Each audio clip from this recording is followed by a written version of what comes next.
Je me lève pas le matin en me disant putain de merde, je suis handicapée, pas du tout. Par contre, je me balade dans la rue et là, il y a un mec qui vient me voir et qui me demande ce qui m'est arrivé et là, je me dis putain de merde, je suis handicapée.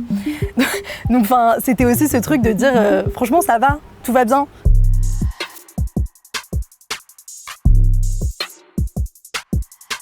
Je m'appelle Chiara, j'ai 23 ans. Je suis étudiante en Master 2 de communication média à Sciences Po et je milite pour une meilleure inclusion des personnes handicapées en France. Moi, j'ai eu un accident de la route. Je suis devenue une personne handicapée du jour au lendemain. Donc pour moi, ça a été aussi tout un processus d'acceptation qui n'a pas forcément été toujours facile.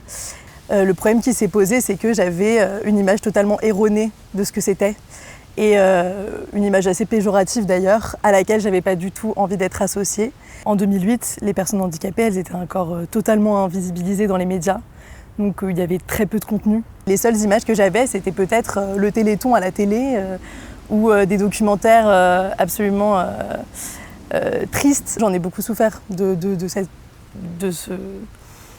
cette manière en fait qu'on avait de me regarder soit avec de la pitié parce qu'on s'imagine que tout de suite c'est une situation qui est triste, soit où on me héroïsait et vraiment c'était mais tu es tellement forte, c'est tellement incroyable tout ce que tu arrives à faire dans ta vie, mais tu es là avec nous, tu partages des moments alors que tu es une personne handicapée. Ils n'ont jamais vu dans les médias ou dans la vie des personnes handicapées faire des choses ordinaires, donc forcément que pour eux c'était quelque chose d'assez exceptionnel quoi. De base, on ne voyait absolument pas les personnes handicapées dans les contenus médiatiques.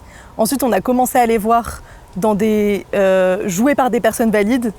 Et à aucun moment, on incluait juste une personne handicapée dans un film en faisant comme si c'était normal en fait, parce que dans la société, c'est le cas. Il y a quand même presque 20% des personnes en France qui sont en situation de handicap. Et ces gens-là, ils sont pas en train de parler de ça toute la journée. Quand j'ai vu Intouchable, je me suis absolument pas reconnue dans quoi que ce soit. J'ai pas trouvé ça très marrant pour être honnête. Le premier contact que j'ai eu avec une représentation respectueuse, je pense, ça a été avec Elisa Rojas, qui est un peu ma militante favorite. Et elle a sorti un livre en 2020, pendant le confinement, qui s'appelle Mister T et moi. Et c'est là que vraiment je me suis dit, bon bah enfin, il y a quelqu'un, il y a une femme handicapée qui parle, qu'on écoute, et qui a publié un livre et qui a ensuite fait en plus la couverture de Marie-Claire. Enfin, je veux dire, pour moi, quand j'ai vu cette couve, j'ai cru que j'allais pleurer en fait. Enfin, ça a été une avancée énorme. Je me suis vraiment sentie énormément soulagée, je pense. Sex Education, franchement, l'acteur déjà il est vraiment tétraplégique, donc ça c'est une avancée énorme. Et en plus ça parle de sexualité, qui n'est pas forcément le sujet privilégié quand on parle du handicap. On ne va pas du tout parler du fait que une personne handicapée elle puisse être amoureuse, être en couple, ou ne pas être amoureuse, ne pas être en couple, mais juste avoir une vie sexuelle. Pendant très longtemps, j'ai essayé de me calquer sur les personnes valides, parce que c'était le seul modèle que j'avais. Enfin là, je me sens enfin représentée, je ressemble à ces personnes-là. Et je peux assumer mon handicap aussi, je peux plus assumer mon corps, je peux plus assumer ma condition, je peux arrêter d'avoir honte, je sais pas, d'une manière dont je vais agir ou de l'aide dont je vais avoir besoin, etc. Parce qu'il y a d'autres personnes qui le montrent, bah ça c'était énorme.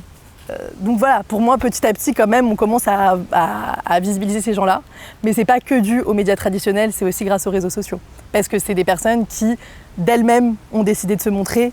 Et ça a été un engrenage qui a permis aussi aux médias traditionnels de s'y mettre. J'ai ouvert un compte Instagram militant en 2020 qui s'appelle Compassion. Je partage des témoignages de personnes concernées par le handicap ou par la maladie, qui racontent en fait des phrases qu'elles ont entendues au cours de leur vie, des phrases qui viennent de la part de personnes qui ne sont pas du tout confrontées au handicap. J'essaye d'y répondre avec une pointe d'ironie, simplement parce que j'ai pas non plus envie que le sujet soit trop dramatique. Il faut aussi apporter parfois une pointe de légèreté. Et voilà, le but c'est vraiment de sensibiliser les gens, de peut-être donner la parole à des personnes qui vont pas souvent dans les médias et de faire avancer les choses, je l'espère.